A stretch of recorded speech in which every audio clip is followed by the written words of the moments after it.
Astro online TV நேயர்கள் அனைவருக்கும் வணக்கம். பரமத்தி வேலூர்ந்து சந்தன் பேசுகிறேன். பராசர யூடியூப் சேனல் வழியாக இந்த குழு மூலியமாக, இந்த யூடியூப் சேனல் மூலியமாக பல ஜாதகங்களை, அனுபவத்தில் பார்த்த ஜாதகங்களை, அதே மாதிரி மாதம் இந்த ராசி பலன் சொல்லி கொண்டு வந்துட்டு இருக்கிறேன். அதே மாதிரி உங்களுக்கு ஜாதகத்துக்கு உண்டான கேள்வி பதில் கொடுத்துட்டு வந்துட்டு இருக்கிறேன். ஜாதகத்துக்கு உண்டான கேள்வி பதிலாம் கொடுத்துட்டு வந்துட்டு இருக்கிறேன். அது வாரத்துல ஒரு நாள் வெள்ளிக்கிழமை கொடுத்துட்டு இருக்கிறேன். ஆனா அந்த தமிழ் மாதத்துல வரக்கூடிய ராசி பலன் மாதம் சொல்லிட்டு இருக்கேன். இந்த சேனல் வழியாக ஷார்ட் வீடியோ போட்டுருக்கிறேன், லைவ் வீடியோ கொடுத்துட்டு இருக்கிறேன். ஏன்னா அந்த 12 ராசிக்காரங்களும் இந்த மாசம் எனக்கு எப்படி இருக்கும், ஒரு பலாபலன் சொல்லுங்க அப்படின்னு அவங்க கேட்கறதுக்காக நான் அந்த மாதம் அந்த ஒரு நேரம் ஒதுக்கி அந்த ராசி பலனை போடணும்னு வச்சுக்கலேன். இப்ப இந்த மாசம் வேற சனி வேற பயிற்சியா இருக்கு. 6/3/2020 சனி பகவான் கும்பராசியிலிருந்து மீன ராசிக்கு பயிற்சியா இருக்கிறார்.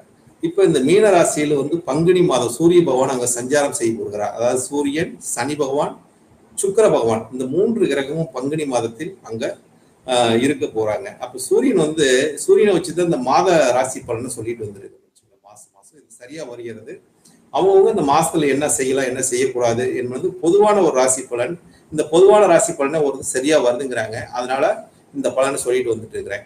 உங்களுக்கு இது எப்படி இருக்குது என்பதை நீங்க இதை கேட்டுக்கொண்டிருக்கிறவங்க பார்த்துட்டு நீங்க இதுல இந்த சேனல் வழியாக உங்களோட கருத்தையும் சொல்லுங்க நண்பர்களே. ஏன்னா இந்த ராசி பலன் சொல்வது எதுக்காகனா உங்களுக்காக மட்டுமே. ஏன்னா நேயர்கள் அதிகமா தங்களோட ராசிக்கு இந்த மாசம் எப்படி இருக்கும், அதாவது வார ராசி பலன், தின ராசி பலன் அப்படின்னு கேட்கறதோட நான் பொதுவா மாதத்துக்கு மட்டும் சொல்றேன். அது தமிழ் மாத ராசி பலன் சொல்லிட்டு வந்துட்டு இருக்கிறேன். இந்த தமிழ் மாதம் என்பது பங்குனி, இன்னைக்கு 1ஆம் தேதி பங்குனி மாதம் முதல் நாள் ஞாயிற்றுக்கிழமை அன்னைக்கு பிறந்திருக்குது. நட்சத்திரம் பார்க்கும்போது திருவோண நட்சத்திரம், இன்னைக்கு அருமையான சந்திரனோட நட்சத்திரமே வந்திருக்குது.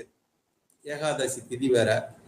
இன்னைக்கு தேதியும் பார்க்கும்போது 15/3/2026 அன்று இன்னைக்கு நான் மாலை 5 மணிக்கு இந்த லைவ், நேரடி லைவாக உங்களோட பேசக்கூடிய தன்மை. அப்ப இந்த ராசி பலன் பொதுவா இந்த 12 ராசிக்கும் பலன் எப்படி இருக்கும் என்பதை ஒரு பலன் தான் வச்சுங்களேன். இது நான் பேசுறது உங்களுக்கு எல்லாம் கேக்குதான்னு பாத்துக்குங்க. ஏன்னா சில நேரத்துல டவர் ஒவ்வொரு டைம் எடுக்க மாட்டேங்குதுங்க, நெட் ப்ராப்ளம் வந்துருது. நான் நெட் கனெக்ஷன் கொடுத்து வச்சிருக்கிற வீட்டுல இருந்தாலும் சில டைம்ல அந்த மாதிரி இருக்குதுன்னு வச்சுங்களேன். அதனால அதை கொஞ்சம் பொறுத்துக்குங்க. நிச்சயமா நான் கட் பண்ணி இந்த வீடியோ போடுவேன். இதை எடுத்துட்டு நான் கட் பண்ணி உங்களுக்கு போடுன்னு வச்சுக்கிறேன். அப்ப இந்த ராசி பலன் முதல் ராசியாக வரக்கூடியது மேச ராசிக்காரர்கள். இந்த மேச ராசிக்காரங்களுக்கு இப்ப 7:30 வேற ஆரம்பிச்சிருச்சு. அதாவது சனி வேற பயிற்சியாகி 7:30 வேற ஆரம்பிச்சிருச்சு வாக்கிய ரீதியா.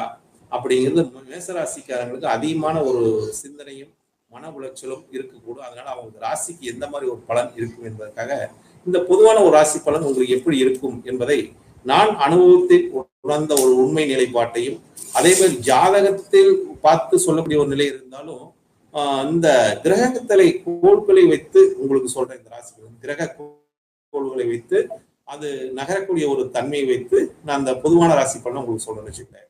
அப்ப மேச ராசிக்கு அதிபதியா வரக்கூடியவர் யாருன்னு பாத்தீங்கன்னா செவ்வாய் பகவான். செவ்வாய் அதாவது முருகன் என்று சொல்லக்கூடியவர், ஆறுமுக கடவுள். அப்ப இந்த மேச ராசிக்கு செவ்வாய் பகவான் 11 லாபஸ்தானத்தில் போய் சஞ்சாரம் செய்கிறார். யாரோட சேர்ந்து? அதாவது ராகுவோடையும் புதனோடையும் சேர்க்கை பெற்று அந்த அதிபதி 12 விரயத்துக்கு போயிட்டார். அப்ப மேசம் என்பதுக்கு 11ஆம் இடம் லாபஸ்தானத்தில் உங்களோட அதிபதி செவ்வாய்ங்கிறது சஞ்சாரம் செய்வது சிறப்புங்க. ஏன்னா அதுவும் ஒரு பாதகமா இருக்கக்கூடிய ஒரு சூழ்நிலை. அப்ப உங்க ராசியாதிபதி போய் 11 உட்கார்ந்து இருப்பது மேசராசிக்காரங்களுக்கு ஒரு ஆசைகள் நிறைவேற்றக்கூடிய ஒரு தன்மை, ஆசைகள் நிறைவேறக்கூடிய தன்மை இருக்குது.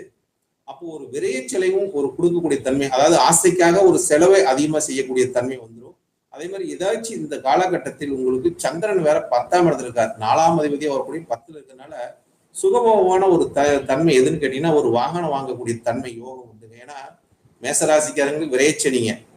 அப்ப விரைய எதுலயும் ஒன்று பண்ணி ஆகணும். அது வர ஒரு நிலைப்பாடு இருக்குது. அப்போ உங்களோட ஆசை என்னவோ அதை பார்த்துட்டுங்க ஒரு மண்மனை வாங்கக்கூடிய ஒரு யோகமும், அதே மாதிரி வீடு கட்டக்கூடிய ஒரு யோகமும், அதே மாதிரி வீட்டுக்கு உண்டான ஏதாச்சும் ஒரு சேமிப்பு இருந்து அதுல வீட்டுக்கு ஒரு அட்வான்ஸ் கொடுங்க, ஒரு நிலத்துக்கு ஒரு அட்வான்ஸ் கொடுங்க. அதே மாதிரி வாகனம் இது ஏதாச்சும் வாங்கக்கூடிய தன்மை இருந்தால் இந்த காலகட்டத்துல வாங்குவது உங்களுக்கு சிறப்பு. ஏன்னா 11ஆம் இடத்துல உங்களோட அதிபதி போய் அங்க உட்கார்ந்து இருக்கனால, ராகுவோட சேர்க்கை பெற்றதுனால ஒரு ஒரு ஆசைகள் அதிகரிக்கக்கூடிய ஒரு காலகட்டத்தில் இருக்கிறதுனால மேசராசிக்காரங்களுக்கு இந்த மாதத்தில் வந்து சுப விரயங்களை அதிகமாக செய்யக்கூடிய தன்மை உண்டு. அதாவது சுப விரயங்கள்னா 4ஆம் இடம் சுகஸ்தானாதிபதியா வரக்கூடிய சந்திரன் போய் 4ஆம் இடத்தை பார்க்கிறாரு.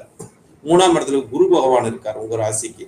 ஆனா 12ஆம் இடம் சயான சுகம் என்று சொல்லக்கூடியதுக்கு சூரியனும் சுக்கிரனும் சனி பகவான் இருக்காங்க. அப்ப உங்களுக்கு இந்த காலகட்டத்தில் சுப விரயங்களை செய்வது, இந்த மாசத்துக்கு உண்டான விரய செலவு சுப விரயங்களாக மாத்திக்கிட்டீங்கன்னா உங்களுக்கு வீட்டுக்கு தேவையான பொருள்கள்னா வாகனத்தை வாங்கக்கூடிய ஒரு தன்மையும், வாகனத்தினால விரய செலவுகள் கொடுக்கும். இல்லாட்டி ஏதாச்சும் உங்களுக்கு உங்களோட ஆசைக்கு ஏதாச்சும் ஒரு சொத்து வாங்கக்கூடிய ஒரு நிலை இருந்தாலும், ஒரு வீடு கூட இது நிலத்துக்கு கூட ஒரு அட்வான்ஸ் பண்ணி வைங்க. இல்லாட்டி நிலத்துக்கு ஏதாச்சும் ஒரு சேமிப்பு பண்ணி வைங்க. இல்லாட்டி சேமிப்பு கணக்கை தொடங்குங்க. ஏன்னா உங்களுக்கு விரை செலவு ஆரம்பிக்குதுங்க. மேசராசிக்காரங்களுக்கு ஏதோ ஒரு விரயம் பண்ணி ஆகணும். அப்ப என்னன்னா நீங்க ஒரு சேமிப்பு ஒரு விரயம் மாதிரி நீங்க பண்ணிட்டு வந்தீங்கன்னா அது பின்னாடி உங்களுக்கு ஒரு சொத்தா மாறக்கூடிய தன்மை உண்டு. ஏன்னா 12ஆம் இடத்துல பூர்வ புண்ணியாதிபதி வரக்கூடிய சூரிய பகவான் உங்க ராசிக்கு 12ஆம் இடத்துல இருக்கிறான். அப்ப எதனால ஒரு செலவோ உங்களோட குழந்தைகள் மூலியமாக செலவாகக்கூடிய தன்மை, பிள்ளைகளுக்கு ஏதாவது கல்வி செலவுக்கு அதிக செலவு பண்ணக்கூடிய தன்மை, குழந்தைங்களுக்கு இல்லாட்டி தேவையில்லாத விரை செலவை கொடுத்துருங்க. அதனால இந்த விரை செலவை நீங்க சுப விரயமாக மாற்றிக்கொள்வது மேசராசிக்காரங்க இந்த மாசம் புத்திசாலித்தனத்தை காட்டுது. அப்ப சுப விரைகள் செலவு நம்ம என்ன பார்த்தோம், வீட்டுக்கு தேவையான பொருட்கள் ஏதாச்சும் வாங்க, ஒரு வாகனம் வாங்கணும், வண்டி வாங்கணும், இந்த மாதிரி ஏதாச்சும் வாங்கினா கூட நீங்க வாங்கிக்கிறது இந்த மாசம் உங்களுக்கு யோகத்தை தருங்க.